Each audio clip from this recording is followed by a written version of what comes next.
It's a race to the bottom where everyone's losing their individuality, becoming homogenized, buying the same things, speaking the same way. Are we losing something by letting algorithms dictate how we speak, how we communicate, and the language that we use in the world?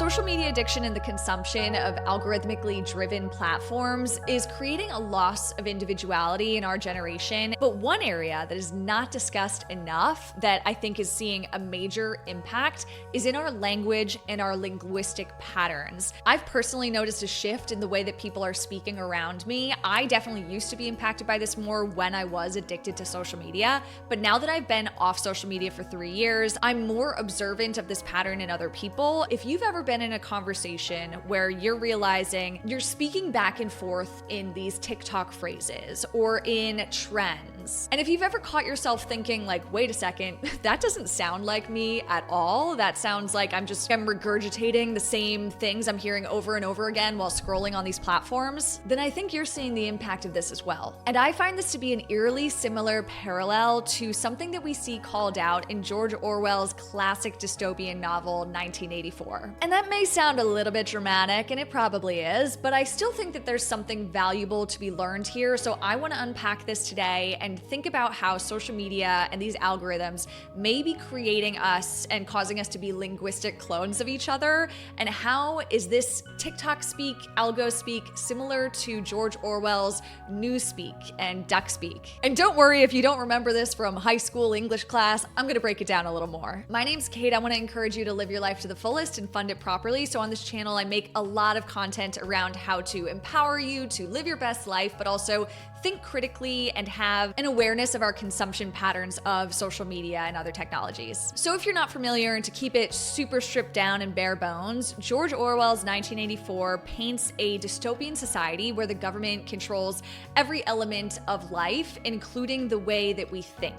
One of the tools that they use to control how people think is Newspeak. And this language was designed to narrow the range of possible thought by reducing words down to the very simplest, most basic form and eliminating complex ideas and topics and vocabulary from our day-to-day speech. And I say our as in just people, society. The ultimate goal of Newspeak was to prevent rebellions and suppress the public from ever having any sort of uprisings against the government by literally making it impossible to think critically or imagine any sort of alternative scenarios to the status quo. And a subset of this Newspeak was called duckspeak, which is a term for speech that's literally like mechanical, automatic, and devoid of any sort of thought. So when someone in the book is speaking in duckspeak, they're literally not thinking, they're not even using their brains, they're just kind of mechanically saying these things and parroting back pre-approved phrases that the government, pushed into the people. Just like a duck quacking,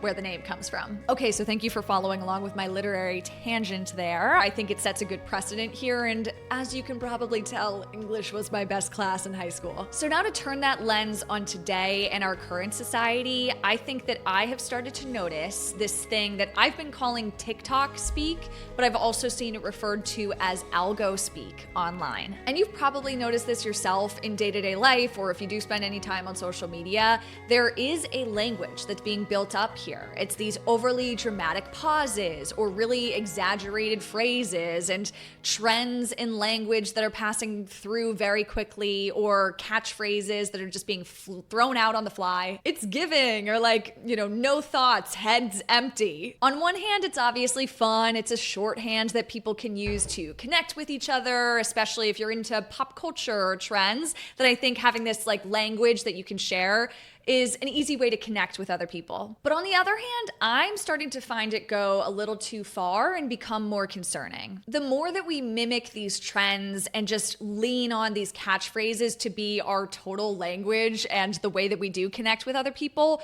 we're starting to lose our individual voices and our way to craft and create our own language styles that become part of you. We're no longer expressing ourselves through our language and the words that we're choosing. We're just parroting back what an algorithm has fed to us. So just like Newspeak and duckspeak in George Orwell's 1984, I think that TikTok speak and algo speak has become this very repetitive, automatic and homogenized thing that people often lean on and fall to as these like trendy little catchphrases rather than having their own language pattern and, critical thought there. I've noticed that it feels like it's this race to the bottom where the loudest and simplest voices and catchphrases are rewarded by the algorithms on these platforms. They get the most attention, they're circulated the most, and it starts to feel like everyone needs to fall in line, and to stay hip and relevant, you need to be up to date on this lingo. If you made it to this point in the video, definitely like and subscribe. I make a lot of content around critiquing society and also empowering us to have a healthy awareness of our digital consumption patterns, but that's an aside.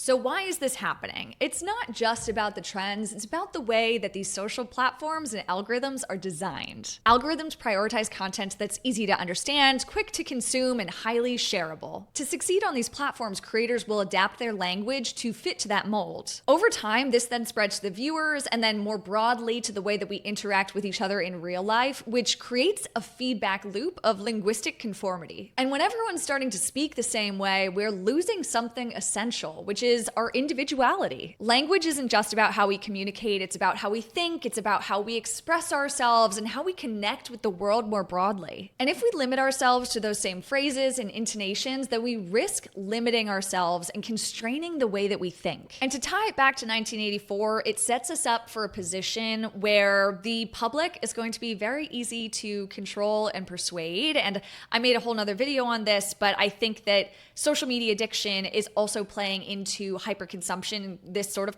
culture. So I think that this language pattern also really ties into that consumerism that is found online as well. It's a race to the bottom where everyone's losing their individuality, becoming homogenized, buying the same things, speaking the same way. I'm concerned. So what can we do about it? I mean, I think that there are tons of tangible things that we can do. First, we need to recognize that this is a pattern. And if you catch yourself starting to, rely on TikTok speak or algo speak, take a moment to pause and ask yourself, is this how I want to sound? Or am I just echoing this broader cultural moment that's happening? And I think that there's a time and a place for everything. So you absolutely can parrot back what you've been seeing on pop culture or on social media in certain situations, but I also think that there's a value in having your own individual language patterns. I think it's important to celebrate the diversity in how we express ourselves. And that's something I love about YouTube, is the fact that there are so many different perspectives and different types of people who are creating content. It's